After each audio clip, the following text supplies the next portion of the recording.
গত অনেক দিন ধরেই আপনাদের থেকে শাহরুখ খানের মোহাব্বতেন সিনেমাটার রিকোয়েস্ট পাচ্ছিলাম, তাই আজকে সেই সিনেমাটা নিয়েই হাজির হয়েছি। মূলত এসআরকের সিনেমাগুলো এরকমই হয়, যেখানে আপনি সিনেমার সম্পূর্ণ গল্প সম্পর্কে অল্প কথায় কিচ্ছু বোঝাতে পারবেন না। তাই আমি ইন্ট্রো পার্টটা আজকে স্কিপ করলাম। সিনেমাটা 2000 সালের দিকে মুক্তি পেয়েছিল, তাই এর গল্প ন্যারেট করার স্টাইল থেকে শুরু করে অনেক বিষয় বর্তমান সিনেমার মতো হবে না। তবে একটা কথা আছে না, ওল্ড ইজ গোল্ড। তাই চলুন সরাসরি ডুব দেওয়া যাক আজকের গল্পের গভীরে। শুরুতেই এদের তিনজনকে দেখতে পাচ্ছেন। প্রথমজন হলো কারণ, আর বাকি দুইজন হলো সামির ও ভিকি। আজকে এই স্টেশনে তাদের প্রথম পরিচয় হয়। তাদের একে অপরের সাথে পরিচিত হওয়ার একমাত্র কারণ হলো তারা গুরুকুলের স্টুডেন্ট। মূলত বর্তমানে যেমন বড় বড় ভার্সিটি নিজেদের রেপুটেশন বজায় রেখেছে, তেমনি গুরুকুল এমনই এক প্রতিষ্ঠান। কালকেই তাদের প্রথম ক্লাস, তাই তারা আজকে রাতটা স্টেশনে কাটানোর সিদ্ধান্ত নেয়। কিন্তু স্টেশনের এই ছোট্ট পরিচয় যে তাদের সারা জীবনের বন্ধুত্বের সম্পর্ক তৈরি করে দেবে, এটা তারা কেউ জানতো না। পরদিন তারা সকালে একসাথে কলেজে প্রবেশ করে। এই হলো তাদের কলেজ, যার নাম গুরুকুল। আর ইনি হলেন গুরুকুলের প্রিন্সিপাল নারায়ণ শঙ্কর। নারায়ণ শঙ্করের চেহারার মতো এই কলেজের নিয়ম কানুনও বেশ গুরুগম্ভীর। পুরো দেশের সব থেকে ভালো স্টুডেন্টরা এই কলেজে অ্যাডমিশন পায়। যে একবার গুরুকুলের ভেতর প্রবেশ করবে, বাহিরের জগৎকে তার বিদায় জানাতে হবে। যদি কেউ তার প্রয়োজনে এখান থেকে বের হয়, তাহলে তাকে নির্দিষ্ট সময়ের মধ্যে আবার ফেরত আসতে হবে, এমনই নিয়ম এখানকার। আর এই নিয়ম ভঙ্গ করলে তাকে গুরুকুল থেকে বের করে দেওয়া হবে। আর যদি কাউকে এই কলেজ থেকে বের করে দেওয়া হয়, তাহলে কোনো কলেজেই তার অ্যাডমিশন হবে না, এটা প্রায় নিশ্চিত। এভাবেই গুরুকুলের নিয়ম অনুযায়ী তাদের আগামী দিনগুলো কাটতে শুরু করে। এটাও জানিয়ে রাখি, সামির, কারণ ও ভিকি হোস্টেলের একই রুমেই থাকে। সেদিন ভিকি রুমের মেঝেতে একটা ছবি কুড়িয়ে পায়, যেখানে সে দেখতে পায় সামিরের সাথে একটা মেয়ে। তো সবার বন্ধুদের মতো ভিকিও শুরু করে যে এটা কি আমাদের ভাবি নাকি। কিছুক্ষণ পর কারণ রুমে আসতেই এখন তারা দুজনে মিলে মেয়েটার ব্যাপারে জিজ্ঞাসা করে। তখন সামির তাদেরকে জানায় এই মেয়েটার নাম সঞ্জনা। ছোটবেলায় তারা দুজনে খুব ভালো বন্ধু ছিল। সেদিন ছিল সঞ্জনার জন্মদিন। এই ছবিটা সেখানেই তোলা হয়েছিল, কিন্তু তার পর দিনই তারা চিরতরে সেখান থেকে চলে যায়, কারণ সঞ্জনার বাবার সেদিন ট্রান্সফার হয়ে গিয়েছিল। এরপর থেকে তাদের কখনো কথা হয়নি, দেখা সাক্ষাৎ কিচ্ছু হয়নি, কিন্তু সে তার খুব ভালো বন্ধু ছিল। কিন্তু একটা ভালো খবর হলো, কিছুদিন আগে সে জানতে পেরেছে সঞ্জনা এই শহরেই থাকে। তখন বন্ধুরা জিজ্ঞাসা করে সে কি তাকে ভালোবাসে। তখন সামির তাদেরকে বলে আরে না, সে শুধু আমার ভালো বন্ধু। কিন্তু ভালো বন্ধু ছবি তো কেউ এত বছর ধরে আগলে রাখে না। সেদিনকার ঘুমানোর সময় হয়ে যাওয়ার কারণে তাদের কথোপকথন সেখানেই শেষ হয়। পরদিন সকালে ভিকি যখন তার ক্লাসের দিকে যাচ্ছিল, তখন সে দেখতে পায় দূরে একটা মেয়ে তাদের কলেজের ভেতর ঢুকে আপেল চুরি করছে। এই নিশ্চয়ই পাশের গার্লস কলেজের স্টুডেন্ট। দূরে তার বন্ধুরা তার নাম ধরে ডাকছিল ইশিকা ইশিকা। তার পিছু করতেই মেয়েটা তার হাতে কামড় দিয়ে সেখান থেকে পালিয়ে যায়। কোনো মতে পালাতে তো সক্ষম হয়, কিন্তু সে তার নাম আর সোয়েটারটা সেখানে রেখে যায়। ভিকির চেহারা দেখে মনে হচ্ছিল যেন প্রথম দেখাতেই মেয়েটা তার মনে দাগ কেটে গিয়েছে, আর সেটা হলো ভালোবাসার দাগ। ক্লাস শেষে সামির কেনাকাটার করার জন্য বাজারে যায়, আর সেখানেই হঠাৎ সে তার খুবই পরিচিত একটা কণ্ঠস্বর খুঁজে পায়। কণ্ঠস্বরটা একটা মেয়ের, আর তাকিয়ে দেখে এটা সঞ্জনা। সেই সঞ্জনা, সেই ছোটবেলার বন্ধু। এতদিন পর তাদের সাথে পুনরায় দেখা হয়। সামির তাকে জানায় সে এখন এখানেই থাকে, গুরুকুলের স্টুডেন্ট সে। সঞ্জনা তাকে বলে তুমি এতদিন এখানে আছো, একবারও আমার সাথে যোগাযোগ করলে না। এই বলে সে তাকে তার বাড়িতে নিয়ে যেতে চায়, কিন্তু তার সময় মতো গুরুকুল আবার ফেরত যেতে হবে, না হলে সমস্যা হয়ে যাবে। তবে সে তাকে কথা দিয়ে দেয় সামনের রবিবার তারা আবার দেখা করবে। এদিকে রাতের বেলা কারণ ট্রেন স্টেশনে তাদের কলেজের একজন প্রফেসরের জন্য অপেক্ষা করছিল, তাকে পিক করতে হবে। তখন সে দূরে রেল লাইনের উপর একটা মেয়েকে দাঁড়িয়ে থাকতে দেখে। স্টেশন মাস্টারকে জিজ্ঞাসা করে জানতে পারে মেয়েটার নাম কিরণ। মাঝে মাঝেই এখানে সে আসে আর দাঁড়িয়ে থাকে, কারো জন্য মনে হয় অপেক্ষা করে। ট্রেন আসায় দমকা বাতাসে কিরণের মাথার কাপড়টা সরে যায়। তখনই সে প্রথমবারের মতো কিরণকে দেখতে পায়। কারণের চোখের কোণে এক মিষ্টি হাসি দেখে মনে হচ্ছিল যেন মেয়েটা তার দুই চোখ শীতল করে দিয়েছে। ট্রেন চলে যাওয়ার পর মেয়েটাও চলে যায়। এখানে একটু কনফিউশন হতে পারে, ছেলেটার নাম কিন্তু কারণ আর মেয়েটার নাম কিরণ, তো নামের ক্ষেত্রে আবার কনফিউশন বাঁধাইয়েন না। তারপর কারণ সেখানকার সবাইকে আজকের এই বিষয়টা জানায়, এমনকি বাকিরাও তাদের ভালোবাসার মানুষটার কথা জানায়। সকালে ভিকি ওই আপেল চুরি করা মেয়েটাকে দেখলো, তারপর সঞ্জনার সাথেও তার দেখা হলো। আর এদিকে তখন সামিরও বলে সেও তার ভালোবাসার কথা জানাবে। অনেক তো হলো বন্ধু হয়ে থাকা। ভিকি যখন কারণকে জিজ্ঞাসা করে সে কি করবে, তখন কারণ জানায় তোমরা হয়তো গুরুকুলের নিয়ম ভুলে গেছো, কিন্তু আমার সব মনে আছে। বহু বছর আগের ঘটনা, গুরুকুলের প্রধান নারায়ণ শঙ্করের একমাত্র মেয়েকে এই গুরুকুলের এক ছাত্র ভালোবেসেছিল। নারায়ণ শঙ্কর ওই ছাত্র চেহারাটা পর্যন্ত দেখেনি, তাকে গুরুকুল থেকে বের করে দিয়েছিল। সে এখন কোথায় আছে, কেমন আছে কেউ জানে না। এর কিছুদিন পর নারায়ণ শঙ্করের মেয়ে নাকি বারান্দা থেকে লাফিয়ে নিজের জীবন দিয়ে দিয়েছিল। সবাই ভেবেছিল নারায়ণ শঙ্কর হয়তো এরপর থেকে পরিবর্তন হবে, গুরুকুলের নিয়ম কিছুটা সরল করবে, কিন্তু তার হৃদয় তখনও পাথরের মতো ছিল, আজও এমনই আছে। এই ঘটনা শোনার পর ভিকি ও সামির কিছুটা চিন্তায় পড়ে যায় যে তাদের এখন কি করা উচিত, তারা কি পারবে নারায়ণ শঙ্করের সাথে পাঙ্গা নিয়ে ভালোবাসার ইশতেহার করতে। এরপরেই আমাদের সিনেমায় এন্ট্রি হয় আমাদের সিনেমার প্রধান ক্যারেক্টার শাহরুখ খানের। সে গুরুকুলের সব কর্মীকে একটা করে ফুল দিয়ে বেড়াচ্ছে। এরপর সে ক্লাসের সামনে বসে বসে তার ভায়োলিনে চমৎকার সুর তুলে, যা শুনতে পেরে নারায়ণ শঙ্কর তড়িঘড়ি করে সেখানে উপস্থিত হয়। সে তাকে থামতে বললে সে তার পরিচয় দিয়ে বলে, আমার নাম রাজ আরিয়ান, আমার আপনার সাথে একটা অ্যাপয়েন্ট ছিল। ওই বাচ্চাটা আমার হাতে ভায়োলিন দেখে জেদ করে বসে শোনার জন্য, তাই আমি বাজালাম, দুঃখিত তার জন্য। এরপর নারায়ণ শঙ্কর তাকে তার কক্ষে নিয়ে যায়। আসলে রাজ এখানে গুরুকুলের স্টুডেন্টসদের মিউজিক শেখাতে এসেছে অ্যাজ এ মিউজিক টিচার। মূলত গুরুকুলের নিয়ম অনুযায়ী এখানে মিউজিক বিষয়টা সম্পূর্ণ নিষিদ্ধ ছিল, কিন্তু রিসেন্টলি প্রশাসনের রিকোয়েস্টে এবং অর্ডারে নারায়ণ শঙ্কর একজন টিচারের জন্য খোঁজ করছিল। তবে সে এটা জেনে অবাক হয় যে আরিয়ান নাকি 3টা কলেজের অ্যাপ্রুভাল রিজেক্ট করে এখানে এসেছে। কারণ জানতে চাইলে রাজ বলে, আমার চ্যালেঞ্জিং বিষয় খুব ভালো লাগে, আমার সবকিছু পরিবর্তন করতে ভালো লাগে, আগের থেকে আপডেট করতে ভালো লাগে, তাই আপনার কলেজে যেহেতু এই বিষয়টা ছিল না, তো আমি এর শুরুটা করতে চাই। সবাই বলেছে আমি গুরুকুলের স্টুডেন্টসদের গান শেখাতে পারবো না, এটা অসম্ভব, তাই আমি চ্যালেঞ্জ নিয়ে নিলাম। কিন্তু নারায়ণ শঙ্কর তবুও তার কলেজের নিয়মকানুন বদলাতে চাইছিল না।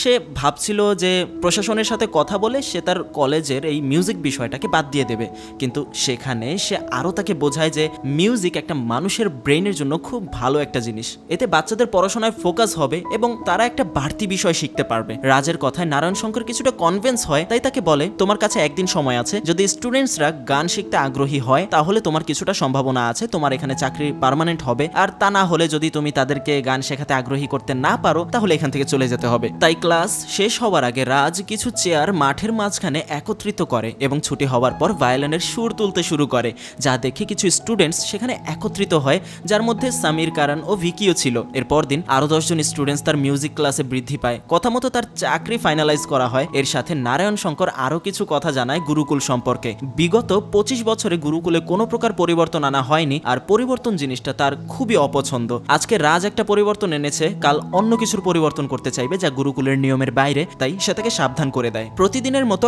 আজও রাজ স্টুডেন্টসদের সঙ্গীত শোনাচ্ছিল। সবার সামনে ইনস্ট্রুমেন্ট ছিল, কিন্তু কেউ তা বাজানোর চেষ্টা করছিল না। তাই সে সবাইকে বলে, সব সময় তোমরা তোমাদের মনের কথা শুনবে, যদি তোমাদের মিউজিক করতে ইচ্ছা করে তাহলে তোমাদের সামনে থাকা ইনস্ট্রুমেন্টটা তুলো এবং বাজাও, যেমন পারো বাজাও। এই চিন্তা নিয়ে করবে না যে তুমি কেমন বাজালে খারাপ না ভালো, এই চিন্তা নিয়ে করবে আমার এটা ভালো লাগছে। ওই দূরের গেটের দিকে তাকাও, গুরুকুলের অর্ডার ব্যতীত তোমরা কখনো সেটা অতিক্রম করতে পারবে না। কিন্তু একবার চিন্তা করো, তোমরা যাকে মন থেকে ভালোবাসো, পছন্দ করো, সে তোমার জন্য ওই গেটের বাইরে অপেক্ষা করছে, তাহলে কি তুমি এখানে বসে থাকতে পারতে? রাজের এই কথা শুনে সবাই গেটের দিকে তাকায়, কিন্তু কাউকে অনুভব করতে না পেরে নিজেদের মধ্যে গুনগুন করতে থাকে। কিন্তু ভিকি, কারণ আর সামিরের চোখ যেন গেট থেকে সরছিলই না। তা দেখে রাজ তাদের কাছে এসে বলে, যাও, ওরা তোমাদের জন্য অপেক্ষা করছে। এরপর তারা নিজেরাই যেন দৌড়ে গেট খুলে তাদের মনের ভেতরের ভয় দূর করে এবং বাইরে চলে যায়। মূলত রাজ এইসবের মাধ্যমে গুরুকুলের নিয়ম ধীরে ধীরে ভাঙতে চেষ্টা করছে। আসলে নারায়ণ শঙ্কর তাকে যেভাবে কথাগুলো বলেছিল, সে ধীরে ধীরে তার উল্টোটা করার চেষ্টা করছে। গুরুকুলকে সে শুধরে দেবে, এর কড়া নিয়ম সে ভেঙে দেবে। তারপর সামির তার দেওয়া কথা রাখতে সাপ্তাহিক ছুটিতে এবং তাদের সাথে পুরোটা দিন কাটায়। ভিকি গার্লস কলেজে ইশিকার কাজিনের পরিচয় প্রবেশ করে এবং ওয়েটিং রুমে তার জন্য অপেক্ষা করে। ইশিকা যখন সেখানে আসে, প্রথমে তো তার সাথে কথা বলতেই চাচ্ছিল না, কিন্তু গুরুকুলের সেদিনের ঘটনার কথা মনে করিয়ে তাকে ব্ল্যাকমেইল করে সে, যার কারণে পরবর্তীতে তার কথার পৃষ্ঠে ইশিকা কোনো কথাই বলে না। সে তার মনের কথাগুলো জানিয়ে বলে, রবিবার মল রোডের সামনে কফি হাউসে আমি তোমার জন্য অপেক্ষা করব, আর যদি না আসো তাহলে আমি তোমাদের প্রিন্সিপালকে সব বলে দেবো তুমি গুরুকুলে গিয়েছিলে, আপেল চুরি করেছিলে। এদিকে কারণকে আমরা দেখতে পাই, সে ওই মেয়েটা অর্থাৎ কিরণের পিছু করতে দেখতে পায়। প্রতিদিন সে একটা হাসপাতালে যায় এবং সেখানকার মানুষদের দেখাশোনা করে। তাই কারণও তার হাতে একটা কাঁটা নিয়ে তার হাসপাতালে যায়, আর কিরণ তাকে ব্যান্ডেজ লাগিয়ে দেয়। আবার অপরদিকে সামিরের বাবা নেই, তার মা কষ্ট করে তার টিউশন ফি জোগাড় করছে। তাই রাজ তার পক্ষ নিয়ে নারায়ণ শঙ্করের কাছে সেদিন সুপারিশ করে যেন তাকে বিকেলবেলা বাইরে অন্তত পার্ট টাইম জব করতে দেওয়া হয়। কিন্তু এটা গুরুকুলের রুলসের মধ্যে পড়ে না। কিন্তু রাজের এত রিকোয়েস্টের ফলে প্রিন্সিপাল রাজি হয় এবং রাত 10টার মধ্যে ফিরে আসার কথা জানায়। দেখে মনে হচ্ছিল রাজকে তার মনে ধরেছে, তাই সে রিকোয়েস্টগুলো গুরুকুলের নিয়মের বাইরে গেলেও মেনে নিচ্ছে। আবার এদিকে পরের দিন আবারও কারণ ইচ্ছা করে তার হাত কেটে চিকিৎসার জন্য যায় কিরণের কাছে, কিন্তু কি দিয়ে কথা শুরু করবে তাই বুঝতে পারছে না। তখন কিরণই তার প্রথম কথা বলে। কারণ তখন সেদিন রাতের কথা উল্লেখ করে বলে, আমি সেদিন আপনাকে রেল স্টেশনে দেখেছিলাম, আর আমি কথা লুকাতে পারবো না, আমি আপনাকে সরাসরি বলতে চাই যে আপনাকে আমার খুব ভালো লেগেছে। তাই আমার মনের কথা আমি চেপে রাখতে পারছি না, আপনি কি আমার সাথে এক কাপ কফি খেতে যেতে পারবেন? কিন্তু তার কথা শুনে কিরণ বলতে শুরু করে, আপনি হয়তো আমাকে দেখেছিলেন কিন্তু আমার মাথার সিঁদুর দেখেননি। সেদিন রাতে আমি আমার স্বামীর জন্য অপেক্ষা করছিলাম। যা শুনে কারানের মাথায় এবার আকাশ ভেঙে পড়লো। এদিকে সামির মল রোডের সামনে সেই কফি শপে পার্ট টাইম জব নিয়েছে, আর এই হলো এই শপের মালিক। সে একটা মহিলাকে বেশ পছন্দ করে। এর আগে সে যে কয়বার তার সাথে কথা বলতে গেছে ততবারই চর খেয়ে এসেছে। তো আজ রোজ ডে হওয়াতে সে জানতে পারে আজ কেউ কাউকে ভালোবাসার ফুল দিলে সেটা তার নিতেই হবে, কিন্তু এবার ফুল দিতে গেলে তাকে জুতা দিয়ে মেরে বেহাল করে দেয়। রোজ ডেতে দুই ধরনের ফুল দেওয়া হয়, এক হলো হলুদ, অপরটা লাল। কেউ যখন কাউকে প্রপোজ করে তখন তাকে লাল ফুল দেয়, আর এমনিতে সবাই সবাইকে হলুদ ফুল দিয়ে থাকে। মূলত এই কারণেই তার জুতোর বাড়ি খেতে হলো। অপরদিকে দূর থেকে সানজানাকে এগিয়ে আসতে দেখে সামির ডিসাইড করে আজকেই সে লাল ফুল দিয়ে তাকে প্রপোজ করবে। কিন্তু তখনই একটা ছেলে এসে সানজানাকে জড়িয়ে ধরে। তারপর দুজনে সামিরের সামনে এসে সানজানা তাকে পরিচয় দিয়ে বলে, এ আমার বয়ফ্রেন্ড, আমি তাকে খুব ভালোবাসি, অনেকদিন ধরে আমাদের সম্পর্ক চলছে। যা শুনে সামিরের মন ভেঙে টুকরো টুকরো হয়ে যায়। চলে যাওয়ার আগে সে তাকে একটা হলুদ ফুল দিয়ে রোজ ডে এর উইশ করে। এখন আমাদের দুই মজনুর প্রেম করার আগেই তো ছ্যাঁকা খেয়ে শেষ হয়ে গেল ওদের কাহিনী। সামির তার ভালোবাসা এখানেই জলাঞ্জলি করে সানজানাকে ভুলে যাবে, কখনো তার সামনে যাবে না এই সিদ্ধান্ত নেয়। আর ওই সময়টাতে তাদের এই দুজনের কথাগুলো পাশ থেকে শুনছিল রাজ। তখন সে বলে ওঠে, তোমরা যাকে ভালোবেসেছিলে প্রথমেই এটা আশা করো না যে সেও তোমাকে ততটাই ভালোবাসবে। ভালোবাসার শর্ত এগুলো হয় না। সামির, তুমি তো তোমার ভালোবাসাকে অন্তত নিজের চোখে দেখতে পারছো। আমি যাকে ভালোবেসেছি সে তো এই পৃথিবীতেই নেই। তাহলে কি আমি ভালোবাসা বন্ধ করে দিয়েছি? না, এটা প্রয়োজনীয় না যে আমরা যাকে ভালোবাসি সে সারাটা জীবন আমাদের পাশেই থাকবে। আমি যখনই আমার চোখ বন্ধ করি তখনই আমি তাকে অনুভব করতে পারি, তাকে আমার সামনেই দেখতে পাই, সময় কাটাই তার সাথে। ভালোবাসা জীবনের মতো হয়ে থাকে। জীবনের প্রতিটা মুহূর্তে যেমন আনন্দ নেই, পথ চলা সহজ নয়, ভালোবাসার প্রতিটা মুহূর্তে সবকিছু ঠিকঠাক ভাবে এগোয় না। তাহলে যখন আমরা জীবনকে ছেড়ে দেই না, ভালোবাসাকে কেন ছেড়ে দেব? আমাদের ভালোবাসাকে কখনো হারতে দিতে হবে না। যার কারণে বিষয়টাতে সবাই খুবই মোটিভেটেড হয়। অপরদিকে পরদিন ইশিকার সাথে ভিকির দেখা হওয়ার কথা ছিল, তাই ভিকি কথা অনুযায়ী সে কফি হাউসে অপেক্ষা করছিল। ইশিকা এসে তার গালে সোজা একটা থাপ্পড় মেরে বলে, তোমার মতো ছেলেদের আমার চেনা আছে, আমি যদি চাই তোমার মতো 10টা ছেলেকে আমার ঘরের চাকর হিসেবে বানিয়ে রাখতে পারি। এরপর থেকে আমাকে আর দ্বিতীয়বার ব্ল্যাকমেল করার চেষ্টা করবে না, মনে করবে এই থাপ্পড়ের কথা। এই বলে তারা এখান থেকে চলে যেতে নিলে ভিকি তাকে ডাক দিয়ে বলে, আমার বাবা এদেশের ধনীদের মধ্যে একজন, আমি জানতাম না ভালোবাসায় ব্যাংক ব্যালেন্সও জরুরি। তোমার বাবার মতো 10 জনকে আমাদের অফিসের কর্মচারী হিসেবে রাখতে পারি। আমি তো একটা মেয়েকেই ভালোবেসেছিলাম, কিন্তু এত কিছু, হ্যাঁ ভালোবাসার জন্য এত কিছুর প্রয়োজন হয় না জানতাম, কিন্তু আজকে বুঝতে পারছি এই সব ভুল। এরপর তো ইশিকার মুখ একবারে বন্ধ হয়ে যায়। কিন্তু আসলে ভিকির বাবা এতটা বড় লোক না, সে শুধু ফাপড় ছাড়ছে। ধনী বাবার মেয়েকে চুপ করার জন্য নিজেকে এর থেকে বেশি ধনী হিসেবে উপস্থাপন করলো আর কি। আবার ওইদিকে কিরণের ব্যাপারে জানার জন্য কারণ স্টেশন মাস্টারের কাছে যায়। সে জানতে পারে কিরণের স্বামী এয়ারফোর্সে চাকরি করত। বিয়ের পর দিনই ডাক আসায় সদ্য বিয়ে করা বউকে রেখে ফোর্সে যোগ দিতে হয় তাকে। কিন্তু 2 বছর আগে খবর আসে এয়ারফোর্সের 2টা বিমান হঠাৎ নিরুদ্দেশ হয়ে গেছে। এরপর থেকেই কিরণের স্বামীর কোনো খোঁজ খবর পাওয়া যায় না। সবাই প্রায় নিশ্চিত সে আর বেঁচে নেই। কিরণের শ্বশুর এবং কিরণের বিশ্বাস সে এখনো বেঁচে আছে। যতক্ষণ পর্যন্ত না তারা তার মৃতদেহ দেখবে ততক্ষণ তারা তার জন্য অপেক্ষা করবে। এজন্যই কিরণ সেদিন স্টেশনে অপেক্ষা করছিল, মাঝে মাঝে অপেক্ষা করে যদি তার স্বামী ফিরে আসে সেই আশায়। তাদের পরিবারের বড় ছেলে মিলিটারি আইটি ডিপার্টমেন্টে কাজ করে, বউয়ের নাম নন্দিনী, আর এটা হলো নন্দিনীর একমাত্র ছেলে। কিরণের দিনের বেশিরভাগ সময় সে তার সাথেই কাটায়। কিরণের জীবনে কিছুটা আনন্দ ফিরিয়ে আনার জন্য কারণ কিছু একটা করবে বলে নিজের সাথে প্রতিজ্ঞা করে। প্রতিদিন সকালের মতো আজ সকালেও নারায়ণ শঙ্কর সূর্যকে নমস্কার করছিল। আজ তার সাথে রাজও যোগ দিয়েছে, কারণ আজ তার আরেকটা বিষয় অনুমতি নিতে হবে। আজ হোলি, আর গুরুকুলে আজকের আগে কখনো হোলি খেলা হয়নি। অনুমতি চাইলে নারায়ণ শঙ্কর বলে, আজ পর্যন্ত কেউ আমার সাথে হোলি খেলার কথা বলেনি, আজ তুমি প্রথমবার বলছো। আমার হোলি খেলা নিয়ে কোনো সমস্যা নেই, কিন্তু গুরুকুলের ভেতর না। কেউ যদি হোলি খেলতে চায় সে বাইরে গিয়ে খেলতে পারবে। অনুমতি পাওয়ার পর রাজ নারায়ণ শঙ্করের মাথায় টিকা লাগিয়ে হোলি উৎসব শুরু করে। কলেজের স্টুডেন্টসরা বাইরে গিয়ে হোলি খেলতে শুরু করে, যেখানে পাশের কলেজের গার্লস কলেজের মেয়েরাও ছিল, এমনকি সঞ্জানা ও কিরণও সেখানে এসেছে। পরদিন সকালে ইশিকা ভিকির জন্য সেই মাঠে অপেক্ষা করছে, যা দেখে ভিকি তার কাছে যায়। ইশিকার নাকি মনে হচ্ছে সে ওই দিনের কফি শপে একটু বেশি খারাপ বলে ফেলেছিল তাকে, তাই সেখানে সরি বলতে এসেছে। এরপর ভিকি সেখান থেকে চলে যেতে চাইলে ইশিকা বলে ওঠে, তোমারও আমাকে সরি বলা উচিত, কারণ এখানে তোমারও কিছুটা ভুল আছে। ভিকি সরি বলে দেয়, কিন্তু তাদের হিসাব এখনো বরাবর হয়নি, কারণ সেদিন ইশিকা তাকে চর মেরেছিল। তাই হিসাব বরাবর করার জন্য শেষ পর্যন্ত ইশিকা তার কাছে চর খেতে পর্যন্ত রাজি হয়। ভিকি চর দিয়ে গিয়েও শেষ পর্যন্ত তার হাত সরিয়ে নিয়ে বলে, শুধু শুধু হাত ময়লা করে লাভ নেই। যা শুনে সে রেগে গিয়ে বলে, আমার ভুল হয়েছে এখানে এসে ক্ষমা চাওয়াটা, আমি ঠিক করেছিলাম, তুমি আসলেও একটা ফালতু ছেলে। আসলে ইশিকা চাচ্ছিল না তার কাছে সরি চাইতে, কিন্তু তার ফ্রেন্ডসদের কথাই সে এখানে এসেছিল। এরপর কারণকে দেখা যায় কিরণের সাথে কথা বলার জন্য সে মন্দিরে যায়। সে বলে, আমি তোমার অতীত সম্পর্কে সবটুকু জেনেছি। আমি সবসময় বিশ্বাস করি ছেলেরাই সব থেকে বেশি শক্তিশালী, কিন্তু আজ তোমাকে দেখে মনে হচ্ছে তোমার মতো মেয়েরাও মানসিক দিক দিয়ে অনেক স্ট্রং। আমি খুব খুশি হব যদি তুমি আমার বন্ধু হও। কিন্তু কিরণ তাকে জানায় সে বিবাহিত, এমন অবস্থায় অন্য কোনো ছেলের সাথে চলাফেরা করলে লোকেরা মন্দ বলবে। কারণ তাকে বলে ভালো মন্দর হিসাব রাখা তো উপরওয়ালার কাজ, আমাদের শুধু নিজেদের মনের কথা শোনা উচিত। যদি তোমার মনে হয় আমার সাথে বন্ধুত্বে তোমার পাপ হবে, তাহলে তোমার সামনে থেকে আমি চিরতরে চলে যাব, আর যদি না মনে করে থাকো তাহলে মেনে নাও। তখন তার হাত বাড়িয়ে দিয়ে বলে আমার সাথে হাত মিলিয়ে নিন। তখন সে তার হাত বাড়িয়ে দেয় বন্ধুত্বের হাত। আর কিছু চিন্তা না করেই কিরণ তার হাতে হাত রাখে। ওইদিকে সামির আজ সানজানাদের বাড়িতে আবারও গিয়েছে। ছুটি পেলেই সে এখানে এসে সময় কাটায়। সানজানার মা নেই,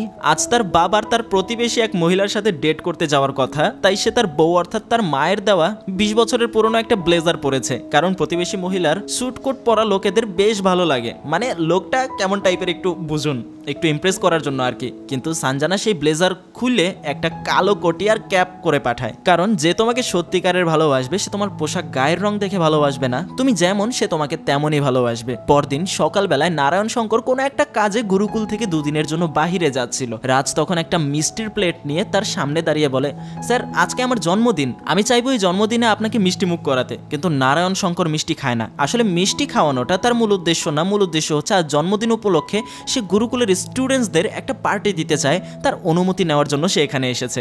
নারায়ণ শঙ্করও বুঝতে পারে রাজ তার কাছে আসে কোনো পরিবর্তন করার জন্যই। তিনি রাজি হয়ে বলেন ঠিক আছে, তবে গুরুকুলের আদর্শের বাহিরে যায় এমন কোনো কাজ করা যাবে না। যাওয়ার আগে রাজ তার কাছে আরেকটা রিকোয়েস্ট করে বসে। সে নাকি স্টুডেন্টসদের কথা দিয়ে ফেলেছে এই পার্টিতে সে পাশের কলেজের মেয়েদের ইনভাইট করে আসবে। কিন্তু নারায়ণ শঙ্কর এই ইচ্ছার বিরুদ্ধে গিয়ে বলে আজ পর্যন্ত এই গুরুকুলে কোনো মেয়ে পা রাখেনি আর রাখবেও না। অগত্যা যা হওয়ার তাই হলো, পার্টি মিউজিক ডান্স, তবে কোনো মেয়ে নেই। সবাই মন মরা হয়ে দাঁড়িয়ে বসে থাকে। কিন্তু তখনই দেখা যায় রাজ নারায়ণ শঙ্করের বিধিনিষেধ অমান্য করে পাশের কলেজের মেয়েদের নিয়ে আসে, যা দেখে সবাই এক্সাইটেড হয়ে যায়। ড্যান্স পার্টিও বেশ জমজমাট হয়ে ওঠে। বেশ চলছিল সবকিছু, কিন্তু হঠাৎ সবকিছু থমকে দাঁড়ায় যখন নারায়ণ শঙ্কর সেখানে হাজির হয়। রাজকে তার কক্ষে ডাকা হয়, যেখানে নারায়ণ শঙ্কর তাকে বলে তোমাকে কালকের মধ্যে রেজিগনেশন লেটার দিয়ে এখান থেকে চলে যেতে হবে। তোমাকে আমি ধীরে ধীরে পছন্দ করতে লেগেছিলাম, তোমার পরিবর্তনগুলো আমার ভালো লাগছিল, কিন্তু আজ তুমি দেখালে তুমি কতটা ইনডিসিপ্লিন মানুষ। তখন রাজ কিছুটা হেসে বলে আমি আপনাকে আমার নাম বলেছি, কিন্তু পুরো নামটা বলিনি। আমার নাম রাজ আরিয়ান মালহোত্রা, যার চেহারাও আপনি না দেখেই গুরুকুল থেকে তাকে বের করে দিয়েছিলেন শুধুমাত্র আপনার মেয়েকে ভালোবাসার জন্য। সেই ছেলেটা আমি। যে আমাকে কলেজ থেকে বের করে দিয়েছিল সেই আমাকে এই কলেজে চাকরি দিয়েছে। আমি রিজাইন দেব না, কারণ আমার কন্ট্রাক্টে লেখা আছে এই টার্ম শেষ হওয়ার আগে আমি এই চাকরিও ছাড়তে পারবো না, কেউ আমাকে এই চাকরি থেকে বের করতেও পারবে না।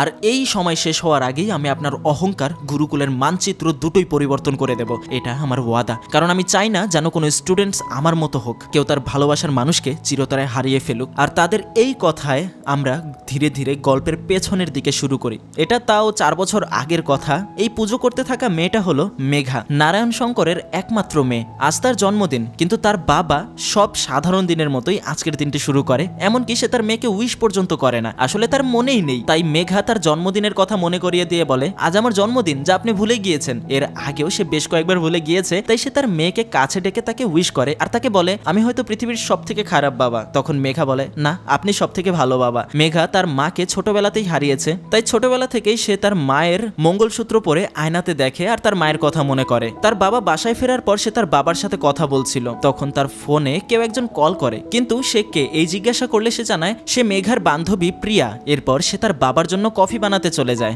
সেদিন রাতে সে তার বাবার কাছে ক্ষমা চেয়ে বলে আমি আপনাকে একটা মিথ্যা কথা বলেছি। কিছুদিন ধরে আমার ফোনে যে কলটা আসছে সেটা প্রিয়া নয়, একটা ছেলে যে আমাকে খুব ভালোবাসে, আমিও তাকে অনেক ভালোবাসি। আপনি সব সময় বলতেন ভালোবাসায় শুধু কষ্টই পাওয়া যায়, কিন্তু তারপরও আমি ওই ছেলেকে ভালোবেসে ফেলেছি, জানি না কেন। তবে আপনি যেদিন ওর সাথে কথা বলবেন সেদিন হয়তো বুঝতে পারবেন। তখন সে তার নাম জিজ্ঞাসা করে এবং কি করে জানতে চায়। মেঘা জানায় তার নাম রাজ মালহোত্রা, গুরুকুলের স্টুডেন্ট। এইটা শোনার পর তার বাবা সেখান থেকে উঠে চলে যায়। কিছুদিন পর তিনি মেঘাকে এসে বলে রাজ মালহোত্রা নামের সেই স্টুডেন্টকে সে গুরুকুল থেকে বের করে দিয়েছে এবং তাকে আরো বলে সে যেন তাকে ভুলে যায়। এরপর আরো বেশ কয়েকটা দিন কেটে যায়। দেখে মনে হচ্ছিল মেঘা তার সাধারণ জীবনে আবারও ফিরে এসেছে। সকালে পুজো করছে, বাবার জন্য নাস্তা তৈরি করে দিচ্ছে, রাতে ঘুমানোর আগে তার বাবাকে ওষুধ দিয়ে আসছে। কিন্তু যা সে সারাদিন করে তা হলো ভালো থাকার অভিনয়, কারণ সে ভালো আছে দেখলেই তার বাবাও ভালো থাকবে। কিন্তু সময় যতই কাটছে তার এই অভিনয় চালিয়ে যাওয়া খুব কষ্টকর হয়ে দাঁড়াচ্ছে। মেঘা অনেক চেষ্টা করেছে যাতে সে রাজকে ভুলে যেতে পারে, কিন্তু কোনোভাবেই রাজকে সে ভুলতে পারছে না।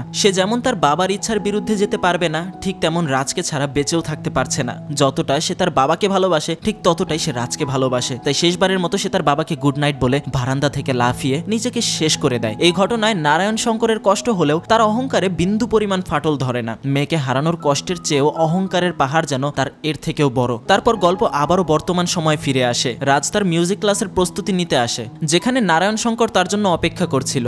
যেদিন থেকে আমি তোমার কথা আমার মেয়ের মুখে শুনেছি সেদিন থেকে আমি শুধু তোমাকে ঘৃণা করেছি। আমি চাইনি কখনো তোমার চেহারা আমার দেখা লাগুক, কিন্তু আজ তুমি আমার সামনে এই গুরুকুলে দাঁড়িয়ে আছো। আমি চাইলে তোমাকে ধাক্কা দিয়ে এখান থেকে বের করে দিতে পারি, আমার কোনো কাগজের প্রয়োজন নেই, কিন্তু আমি তা করব না। আমি তোমাকে দেখাতে চাই বিগত 25 বছরে গুরুকুল যে রাস্তায় হেঁটেছে সেই রাস্তায় এখনো কোনো ফাটল ধরেনি। তো এখন তুমি যেটা করতে এসেছো তাই করো, আর আমিও তাই করব যে আমি 25 বছর ধরে করে এসেছি। যেহেতু গুরুকুলে মিউজিক শেখানো হয় তাই মেজর খান্নার বাড়ি থেকে একজনকে চেয়েছে যে পিয়ানো বাজানো শেখাতে পারবে। মেজর খান্নার ছেলে আয়ুষকে পিয়ানো শেখানোর জন্য রাজ কারণকে পাঠায়। আসলে রাজ ইচ্ছা করেই কারণকে অফার দেয় যাতে সে কিরণের কাছাকাছি থাকতে পারে। কথা মতো কারণ তাদের বাড়িতে যায়। সেখানে নন্দিনী কিরণকে পরিচয় করিয়ে দিয়ে বলে আয়ুষের পাশাপাশি সে যেন কিরণকে পিয়ানো শেখায়। এমনিতে তো কিরণ ক্লাসিক্যাল ডান্স পারে, এখন যদি পিয়ানো বাজানো শিখে তাহলে হয়তো তার মন ভালো থাকবে। এই বিষয়টা এইভাবে গোছানো হয়। এরপর সবাই চলে যাওয়ার পর তাদের মধ্যে কিছুটা কথা হয়। অপরদিকে ইশিকাকে দেখানো হয়। প্রতি বছর গার্লস স্কুলের মেয়েরা ডান্স কম্পিটিশন অ্যাটেন্ড করে, আর লাস্ট 3 বছর যাবত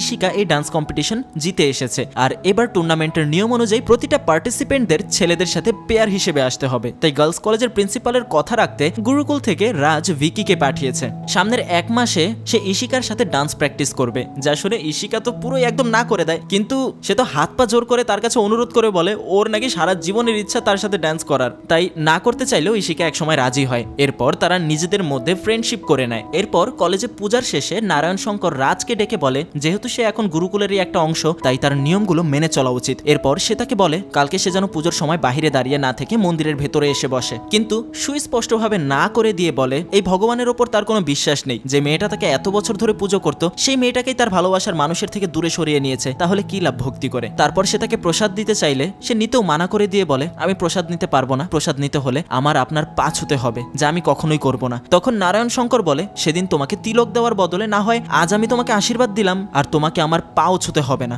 তাই সে প্রসাদ গ্রহণ করে। মূলত নারায়ণ শঙ্কর ধীরে ধীরে নরম হচ্ছে, সে বিষয়টা তার কথাবার্তাতে বোঝা যাচ্ছে। অপরদিকে সামির এখন প্রতি রবিবার শহরের একটা পুল পার্টির রেস্টুরেন্টে পার্ট টাইম জব করে। আজ সেই রেস্টুরেন্টে সঞ্জানার বয়ফ্রেন্ড একটা পার্টি অ্যারেঞ্জ করে। সেখানে তার বয়ফ্রেন্ডের বাকি ফ্রেন্ডরাও উপস্থিত ছিল, তাই সঞ্জানা একপাশে একা একা দাঁড়িয়ে ছিল। তখন তার বয়ফ্রেন্ড তাকে কোলে করে নিয়ে পানিতে ফেলে দেয়, যা তার একদমই পছন্দ হয় না। এতই বিব্রতকর পরিস্থিতিতে সামির তাকে সাহায্য করে উপরে নিয়ে আসে। এদিকে ভিকি ফ্রিতে মেয়েদের ডান্স উপভোগ করছিল। ইশিকা তখন তার পাশে বসে বলে তোমরা সব ছেলেরা এরকমই তাই না, একটু ছোট কাপড় পরলেই তোমরা তার প্রতি ঝুঁকে পড়ো, কখনো মেয়েদের মন বোঝার চেষ্টা করো না। ইশিকার এই কথাগুলো বলার কারণ ইশিকা সোনিয়াকে হিংসা করে। সে সব জায়গায় সোনিয়ার থেকে বেটার হতে চায়। এই নিয়ে তাদের মধ্যে কিছুটা কথা কাটাকাটি হয়। এর মধ্যে সোনিয়া ভিকিকে তার ডান্সের সাহায্য করার জন্য জানালে ভিকি ইশিকাকে ফেলে সোনিয়ার সঙ্গে চলে যায়। আবার ওদিকে কারণ মিউজিক শেখানোর পর কিরণের রুমে লুকিয়ে প্রবেশ করে এবং তার জন্য একটা ঘুংরু দেখে দরজার ওপাশে লুকিয়ে থাকে। আর তারপর কারণকে বেরিয়ে আসতে দেখে কিরণ ভয় পেয়ে গিয়ে তাকে এখান থেকে চলে যেতে বলে, কারণ কেউ তাদেরকে একসাথে দেখে ফেললে বদনামের সাক্ষী হতে হবে। কারণ চলে যেতে রাজি হয় একটা শর্তে, তা হলো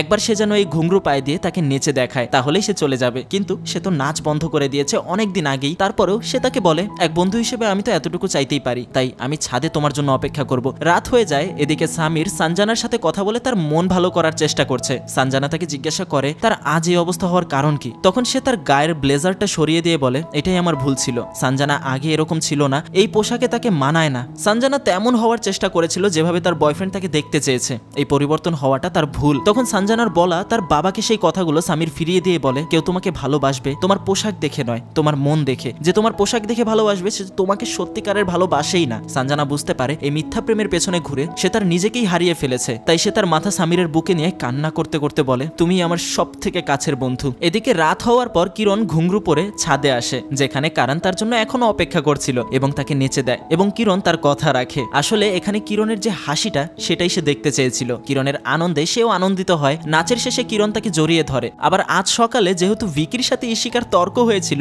সে কখনো সোনিয়ার মতো হতে পারবে না, তাই সে সোনিয়ার মতো ছোট কাপড় পরে ভিকির সামনে আসে এবং সোনিয়ার মতো নাচতে লাগে। কিন্তু সে তার মাথার কাপড় তুলে দেয় এবং বলে তুমি যেভাবে আছো সেভাবেই সুন্দর। আর গল্পের এই পর্যায়ে তাদের তিনজনের মনের ভেতরেই ভিকি, কারণ ও সামিরের প্রতি একটা ভালোবাসার ফুল ফুটতে শুরু করেছে, যা ছিল নারায়ণ শঙ্করের বিরুদ্ধে রাজের প্রথম বিজয়। তাদের ভালোবাসার মধ্যেই রাজ যেন তার মেঘাকে খুঁজে পায়। রাতে ভিকি যখন ইশিকার সাথে দেখা করে ফিরছিল, কলেজের করিডোরে নারায়ণ শঙ্করের কাছে তারা তারা ধরা পড়ে যায়। কিন্তু রাজ সেখানে যাওয়াতে এবারের মতো তাকে বাঁচিয়ে নেয়, এই বলে যে সে তাকে বাহিরে পাঠিয়েছে। কিন্তু পরদিন হল রুমে সবাইকে ডেকে জানিয়ে দেয় কিছু স্টুডেন্ট গুরুকুলের বাহিরে যাচ্ছে কিন্তু সময় মতো ফিরে আসছে না, তাই আজ থেকে গুরুকুলের গেট সব সময়ের জন্য বন্ধ থাকবে, কোনো প্রয়োজনে কেউ বাহিরে যেতে পারবে না, সকল প্রকার পার্ট টাইম জব এখন থেকে বন্ধ।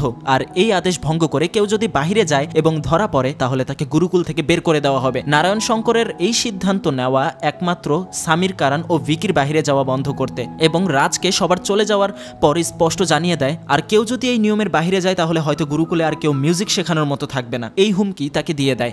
গুরুকুলের নিয়ম আবার আগের মতো হয়ে যাওয়াতে নারায়ণ শঙ্করের বেশ খুশি মনে হচ্ছিল। রাজ তার কাছে আসতেই সে রাজকে বলে এতদিন গুরুকুলের বাতাস পশ্চিম দিক থেকে বইছিল কিন্তু এখন আগের মতোই পূর্ব দিক থেকে বইছে। স্টুডেন্টসরা তোমাকে ভালোবাসে আর আমাকে ভয় পায়, কিন্তু এটাই সত্য যে ভালোবাসা এবং ভয়ের মধ্যে সবসময় বিজয় ভয়েরই হয়। কিন্তু নারায়ণ শঙ্কর এতদিন ভয়ের ক্ষমতা দেখেছে কিন্তু ভালোবাসার ক্ষমতা দেখেনি, তাই সে তাকে চ্যালেঞ্জ দিয়ে বলে এখন আপনি ভালোবাসার ক্ষমতা দেখবেন, যে ভালোবাসা গুরুকুলের প্রতিটা ইটকে নাড়িয়ে দিয়ে যাবে। এরপর দিন ছিল 14ই ফেব্রুয়ারি অর্থাৎ ভালোবাসা দিবস। রাজ তার ক্লাসের সবার চেয়ারের সামনে একটা কাগজ এবং একটা পাতা রেখে দিয়েছিল।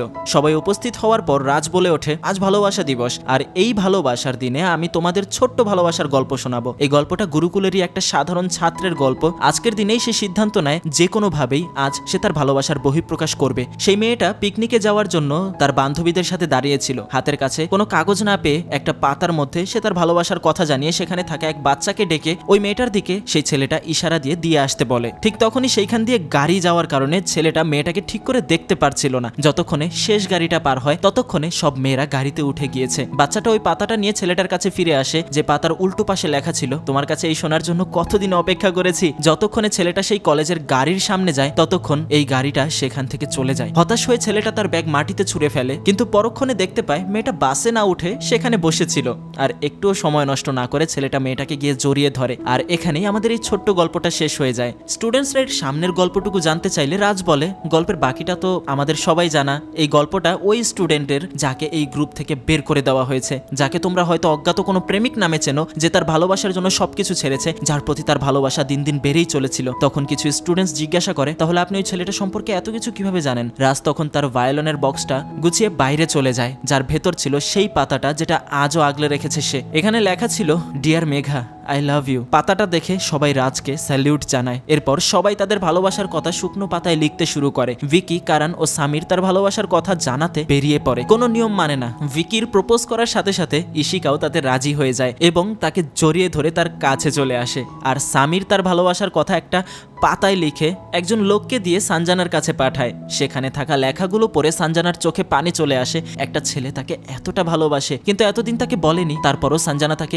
ইডিয়েট বলে জড়িয়ে ধরে। সবাই সবাইকে ভালোবাসার কথা জানাচ্ছে দেখে কফি হাউসের সেই লোকটাকে তার পছন্দের মহিলা এসে বলে এতদিন তো আমাকে অনেক কিছু দিয়ে জ্বালাতেন, আজ কিছু দিচ্ছেন না যে? তখন লোকটা বলে আমার আর জুতার বাড়ি খাওয়ার ইচ্ছা নেই। তখন মহিলা বলে ওঠে এতদিনের জ্বালা যন্ত্রণা সহ্য করতে করতে আমি হয়তো আপনাকে পছন্দ করতে শুরু করেছি, আই লাভ ইউ।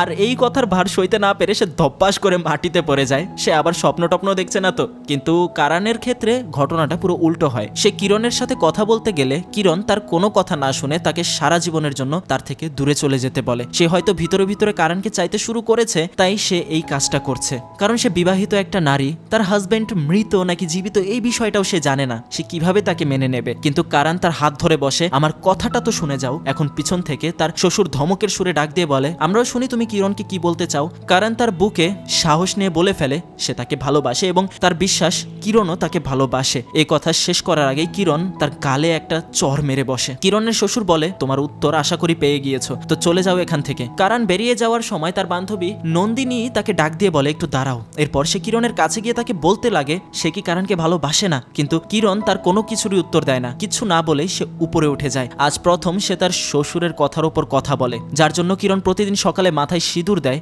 সে যে আসলে বেঁচে নেই তা মেনে নেওয়া সবচেয়ে শ্রেয়, কিন্তু তার শ্বশুর তার মনকে সান্ত্বনা দেওয়ার জন্য কিরণের মাথার সিঁদুর দেখতে চায়। কারণ এতে তার মনে হয় তার ছেলে হয়তো বেঁচে আছে, কিন্তু কেউ ওই মেয়েটার কথা ভাবে না যার জীবনে আনন্দ আসার আগেই চলে গিয়েছে। অপরদিকে রাজ নারায়ণ শঙ্করের কাছে এসে বলে আজ আবার বাতাস পূর্ব দিক থেকে বইছে, গুরুকুলের শান আছে, মান আছে, ভালোবাসার বাতাস বয়ে বেড়াচ্ছে এখান দিয়ে। এখন এই বাতাসকে আপনি কোনোভাবে আটকে রাখতে পারবেন না। অপরদিকে সময় যতই পেরোতে থাকে কিরণের কষ্ট এবং ছটফটানি যেন বেড়েই চলছিল। আর হঠাৎ এক সময় তার শ্বশুর তার ভুল বুঝতে পেরে তার মাথার সিঁদুর মুছে দেয় এবং তাকে মুক্ত করে দেয়। আজ দীপাবলি রাতে তারা সবাই গুরুকুলের নিয়ম ভেঙে বাহিরে অনুষ্ঠানে আনন্দ করছিল, আর সেখানেই কিরণ দৌড়ে এসে কারানকে জড়িয়ে ধরে। কিছুক্ষণ পর সেখানে নারায়ণ শঙ্কর আসলে অনুষ্ঠান বন্ধ হয়ে যায়, কিন্তু তখনই আমাদের রাজ এসে কোনো কিছুর তোয়াক্কা না করে আবারও গান গাইতে শুরু করে। এখন তার এখান থেকে চলে যাওয়া ছাড়া কোনো উপায় থাকে না, কারণ সে অনেক নিয়ম ভঙ্গ করে ফেলেছে, আর নারায়ণ শঙ্কর হয়তোবা তাকে আর এখানে থাকতে দেবে না। ক্লাসের শেষে কারান, ভিকি ও সামিরকে ডাকা হয়, কারণ তাদের দেখেই গুরুকুলের স্টুডেন্টসরা নিয়ম ভঙ্গ করার সাহস পেয়েছে। নারায়ণ শঙ্কর তার সিদ্ধান্ত শোনাবার আগেই সবাইকে প্রশ্ন করে তাদের রাতে বাইরে যাওয়া এবং গুরুকুলের নিয়ম ভঙ্গ করার পেছনে অন্য কেউ তাদের উপর প্রভাব রেখেছে, যার কথায় তারা এইসব কাজ করেছে। এখন তারা জানায় তারা নিজেদের ইচ্ছায় বাইরে বেরিয়েছে, তারা সেটাই শুনেছে যেটা তাদের মন বলেছে, এর পেছনে কারো কোনো হস্তক্ষেপ নেই, তাদের মনে হয় না তারা কোনো ভুল করেছে। এটা শোনার পর নারায়ণ শঙ্কর তাদের নির্দেশ দেয় তারা যেন তাদের ব্যাগ গুছিয়ে ফেলে, আজকেই তাদের গুরুকুলের শেষ দিন, ক্লাসের সামনেই তাদের সবাইকে বের করে দেওয়া হবে। তাই রাতে তাড়াতাড়ি চলে যাওয়ার প্রস্তুতি নিচ্ছিল তারা। এদিকে রাজও কি করবে বুঝতে পারছে না, তার সব চেষ্টা যেন আজ বিফলে যাচ্ছে। এই তিনজনের তো সেম অবস্থা হবে যা তার হয়েছিল। তাদের তিনজনের ভবিষ্যৎ রক্ষা করার জন্য রাজ বৃষ্টিতে ভিজে নারায়ণ শঙ্করের বাড়িতে গিয়ে উপস্থিত হয়। রাজ তার পায়ের সামনে ঝুঁকে তার কাছে ক্ষমা চায় আর বলে সব দোষ তার দোষের শাস্তি যেন অন্য কাউকে না দেওয়া হয়। সেখানে সে আর কোনো রাজ আরিয়ান বানাতে আসেনি, সেখানে সে এসেছিল কেউ যাতে আর রাজ আরিয়ান না হয়। কিন্তু কাল যদি তাদেরকে বের করে দেওয়া হয় তাহলে এর বোঝা তাদেরকে সারা জীবন বইতে হবে। তাই রাজ বলে আজ তাকে যা করতে বলা হবে সে তাই করতে রাজি। নারায়ণ শঙ্কর তার কাছে একটা শর্ত রেখে বলে এই শর্ত মানলে আমি তোমাদেরকে মাফ করে দেব। শর্তটা ছিল এরকম যে কাল তাকে সবার সামনে বলতে হবে এতদিন সে তাদেরকে যা শিখিয়েছে তার সবই মিথ্যা, সে তাদেরকে ভুল পথে চালিয়েছে, ভালোবাসার কথা বলেছে, তার কিচ্ছু সত্য নয়। তারপর সে সবার কাছে ক্ষমা চেয়ে গুরুকুল থেকে বেরিয়ে যাবে, আর এতটাই দূরে যাবে যে গুরুকুলে ফেরার রাস্তাটাও যাতে সে না চেনে। সব শর্ত মেনে যখন রাজ সেখান থেকে উঠে চলে যাচ্ছিল তখন পেছন থেকে নারায়ণ শঙ্কর বলে ওঠে আমি তোমাকে বলেছিলাম ভয় এবং ভালোবাসার মধ্যে সবসময় ভয়ের জয় হবে। রাজ তখন বলে ওঠে আমি হারিনি স্যার, আমি দেখতে পাচ্ছি আপনি হেরেছেন। আমি দেখতে পারছি একজন 55 বছরের বাবা তার 19 বছরের মেয়ের ফুল ছড়ানো ছবির নিচে দাঁড়িয়ে আছে। আপনি তখনও হেরে গিয়েছিলেন আর আজও হেরে গিয়েছেন। কখনো এটা জিজ্ঞাসা করেননি যে আমি এখানে কেন এসেছি, কার জন্য এসেছি? যাকে আমি ভালোবাসতাম সে তো আর এই পৃথিবীতে নেই, তাহলে কেন আসলাম? এই গুরুকুলের কাউকেই তো আমি চিনি না, ভিকি, কারান, সামির। আমি এসেছি কেবল আপনার জন্য, মেঘাকে হারানোর কষ্ট আপনার সাথে ভাগ করে নেওয়ার জন্য। মেঘা সব সময় বলতো আপনি নাকি পৃথিবীর সব থেকে ভালো বাবা, যার বাহিরটা কঠিন হলেও ভেতরটা অনেক নরম, কিন্তু আমি শুধু বাহিরটাই দেখতে পেলাম, ভেতরটা না। সেদিন আপনি আপনার মেয়েকে হারিয়েছিলেন, আর আজ সেই ছেলেটাকে, যেই ছেলেটাকে আপনার মেয়ে এতটা ভালোবেসেছে। অবশেষে দেখা গেল আপনি আপনার জীবনের সবকিছু হারিয়েছেন, কিছু হারানোর পর কিভাবে আপনি বিজয়ী হতে পারতেন। আর এই কথা বলে রাজ সেখান থেকে চলে যায়। পরদিন সকালবেলায় রাজ প্রথম এবং শেষবারের মতো গুরুকুলের মন্দিরেও প্রবেশ করে। আজ তাকে এখান থেকে চলে যেতে হবে। সময় হয় আজকের অ্যাসেম্বলির। স্টুডেন্টস সময় মতো সেখানে উপস্থিত হয়। সবকিছু আগের মতো থাকলেও নারায়ণ শঙ্করের মধ্যে সেই অহংকারটা যেন আজকে লক্ষ্য করা যাচ্ছে না। এই 25 বছরের সাফল্যের কথা উল্লেখ করে সে বলে আজ তার এগুলোকে ব্যর্থতা বলে মনে হচ্ছে, কারণ সে কাউকে কখনো ভালোবাসতে শিখায়নি, শুধুমাত্র ডিসিপ্লিন শিখিয়েছে।